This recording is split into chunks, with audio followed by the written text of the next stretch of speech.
Netherlands institute of advance studies NIAS का एक fellowship है जो कि 5 से 10 महीने का है। अब 5 से 10 महीने का ये क्यों है कि ये आपके प्रोजेक्ट पे डिपेंड करता है कि आप 5 मंथ का विन करते हैं या 10 मंथ का विन करते हैं। और ये जो 5 टू 10 मंथ का फेलोशिप है, इसके लिए आपको सिर्फ़ एक रिक्वायरमेंट है। वो रिक्वायरमेंट क्या है कि आपकी जो इंग्लिश है वो अच्छी होनी चाहिए। इसके लिए कोई इंग्लिश का बेंचमार्क नहीं दिया हुआ कि आपका इतना स्कोर होना चाहिए आइल्स में, और इसके अंदर जो आपको अकोमोडेट किया जाएगा वो आपको बैचलर की बेस पे अकोमोडेट किया जाएगा, यानी आप मास्टर डिग्री की जो क्वालिफ़िकेशन है या मास्टर डिग्री की ट्रेनिंग जो है उसके लिए जा रहे हैं।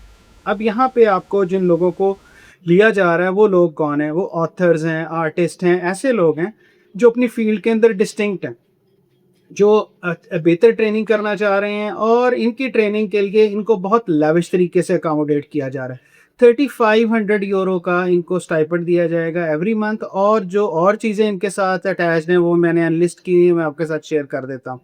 सबसे पहली चीज़ ये है कि जो इंटरनेशनल और डोमेस्टिक स्कॉलर हैं, ऑथर्स हैं, आर्टिस्ट हैं, और ऐसे लोग हैं जो इस वक़्त अपने करियर की डेवलपमेंट स्टेज पे हैं, वो अपना प्रोजेक्ट जो है वो इनको भिजवा सकते हैं। प्रोजेक्ट के अप्रूवल के बाद इनको ले लिया जाता है, और इनकी जो असेसमेंट होती है वो होती है कि प्रोजेक्ट की क्वालिटी क्या है, इनकी जो पब्लिकेशन है उसका ट्रैक रिकॉर्ड क्या है, इनका जो अभी तक जितने भी इन्होंने प्रोजेक्ट किए हैं वो कितने सक्सेसफुली कंप्लीट किए हैं, बेशक छोटा प्रोजेक्ट है, कंप्लीट किया या नहीं किया।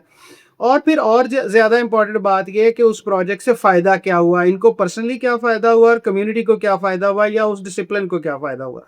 तो ये जैसे मैंने बताया कि आपको इसके अंदर 5 से 10 महीने दोनों प्रोजेक्ट्स मिल सकते हैं। 5 महीने वाला आप विन कर लें, आप 10 महीने वाला विन कर लें। और इसके अंदर जो रिक्वायरमेंट है वो 2 हैं। पहली रिक्वायरमेंट तो मैंने आपको बता दी कि इंग्लिश जो है वो आपकी अच्छी होनी चाहिए, क्योंकि ये पूरा प्रोग्राम इंग्लिश में है। हालाँकि ये नीदरलैंड में है जिसकी डच नेशनल लैंग्वेज है, लेकिन उन्होंने इसको इंग्लिश में रखा हुआ है। और दूसरी रिक्वायरमेंट ये है कि आपने हफ़्ते में 4 दिन जो है ना क्लास के अंदर बैठ के पढ़ना है।